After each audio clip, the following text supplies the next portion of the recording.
Today we're going microscopic. We're getting up close and personal with the one thing that connects every single living creature on this planet, the cell.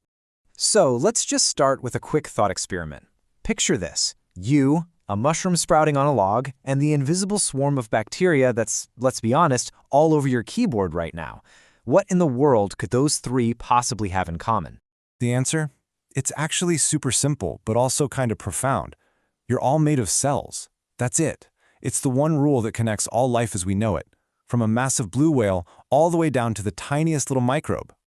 All right, so here's how we're going to tackle this. First, we'll nail down what a cell even is. Then we'll jump back in time to see how we discovered them.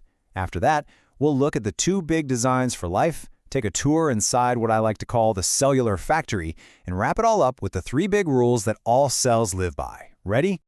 Okay, let's kick things off. Section 1, the smallest unit of life.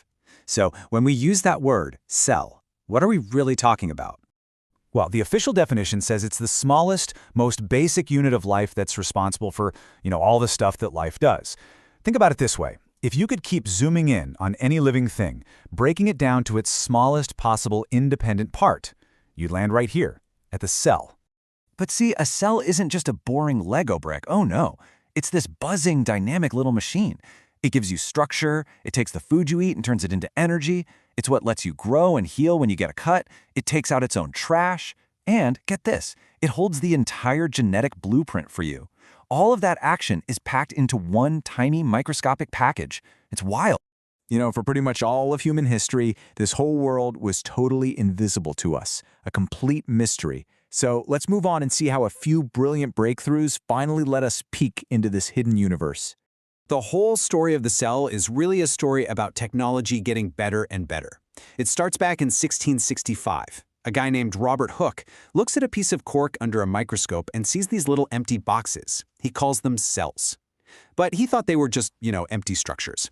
Then along comes Anton von Leeuwenhoek with a much better microscope, and he is blown away to see tiny living things swimming around. He called them animalcules, and the plot thickens.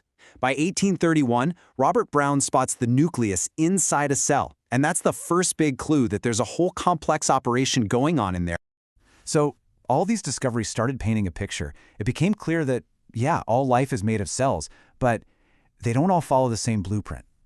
And that brings us right to our next section, the two cellular blueprints. Basically, life on this planet comes in two main flavors. First, you've got prokaryotic cells. Just think bacteria. They're the simple, no-frills model. Small, not very complicated, and their genetic material just kind of floats around in a region called the nucleide. But then you've got the eukaryotic cells. These are the deluxe model. Larger, way more complex, and they keep their precious DNA locked up safe inside a real nucleus. Plants, fungi, animals, and yep, that includes us. We are made of trillions of these super-organized eukaryotic cells. All right, since we're full of them, let's zoom in and take a look inside one of these eukaryotic cells. And honestly, the best way to wrap your head around it is to imagine a busy, super-organized factory. So let's take a tour. First stop, the main office. Every factory's got to have one, right? Well, in a cell, that's the nucleus. This is mission control. It holds the master blueprint, the DNA, and it's calling all the shots, telling the cell what to do, how to grow, and when to make copies of itself. Exactly. It is literally the CEO's office of the cell. All the big, important decisions that keep the whole operation from falling apart, they happen right in there. Okay, so you've got a head office, but your factory isn't going to do much without power, right? That's where the mitochondria come into play. These little guys are the power generators. Their whole job is to crank out something called ATP, which is basically the energy currency that fuels everything the cell needs to do.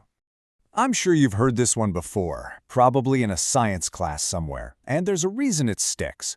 The mitochondria are famously known as the powerhouse of the cell, and it's not an exaggeration.